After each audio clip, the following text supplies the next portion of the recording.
À l'aube de mes 37 printemps, j'ai écrit ces quelques lignes. 37 ? Je comprends pas, je suis arrêtée à 35. Entre 35 et 36, plus exactement. Bref, peu importe. C'est à la fois long et court, cette expérience de vie. De bien belles navigations ont eu lieu. Sur des lacs aux eaux calmes ou en pleine mer et en pleine tempête. Oh oui, dans de longues tempêtes, de grosses tempêtes qui se sont succédées. À se demander même quand est-ce que cela allait s'arrêter. Même si en fait, j'avoue que j'ai aimé cette puissance, cette intensité éprouvante, déroutante, déstabilisante. Car si je connaissais le réglage des voiles, comment garder le cap, les vents, tenir la barre, la navigation par temps calme sur mer calme, à peu agitée, permet de se faire la main, de s'expérimenter. Les marins disent que le Cap Horn est violent, difficile. Un sacré cap à passer.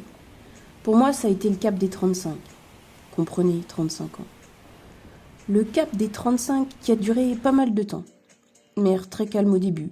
Tranquille. Attention toujours de se méfier aux changements de temps et de courant. L'expérience était là. J'ai pu expérimenter à merveille toutes mes connaissances. En fait, là, ça rigolait plus. Et j'étais en plein cœur de mon Vendée Globe du développement personnel. Enfin, un Vendée Globe un peu particulier car j'avais mes 2 moussaillons à bord. La transmission ne fut que plus efficace. Tenir la barre, garder le cap malgré les vents très forts et les courants si forts, régler les voiles et savoir prendre les ris pour réduire le volume de la voilure pour le bien-être du bateau et bien sûr des marins à bord. Car je le savais bien, les caps sont toujours longs et éprouvants à passer. Accueillir à bord, et oui, accueillir à notre bord des âmes bienveillantes qui nous ont aidés à naviguer avec encore plus d'efficacité, de souplesse, de douceur et de joie. Et oui, n'oublions pas que les apéros font partie de la vie des marins. L'essentiel, rester centré sur l'essentiel. Dans cette tempête, j'ai pu aussi expérimenter les règles de priorité.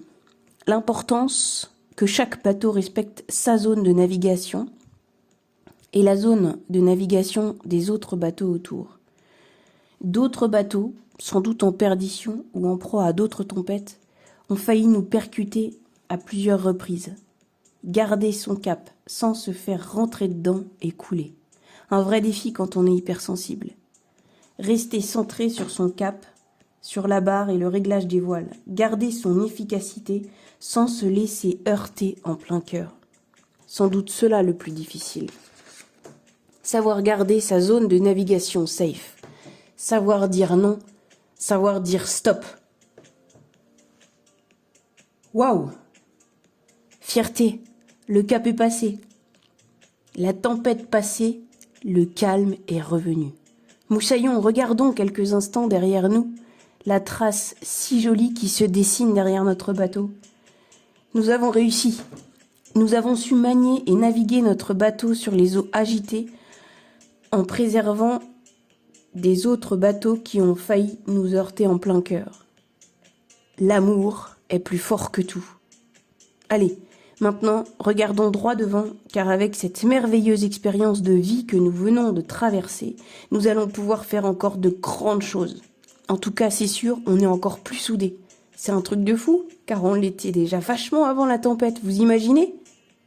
Allez, nous rentrons au port.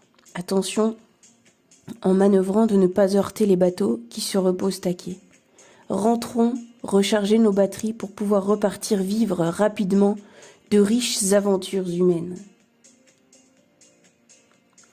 À l'aube de mes 35 printemps, je demandais un peu plus de vent pour pouvoir expérimenter la technique du développement personnel par tout temps. À l'aube de mes 37 printemps, je me dis, continuons à nous expérimenter sur les réglages encore plus fins. Continuons à célébrer avec les gens que l'on aime, ces âmes qui nous permettent d'être soi-même, et continuons à naviguer sur toutes les eaux de notre belle planète bleue, avec le souhait profond de relier l'humanité, relier les gens entre eux, de cœur à cœur.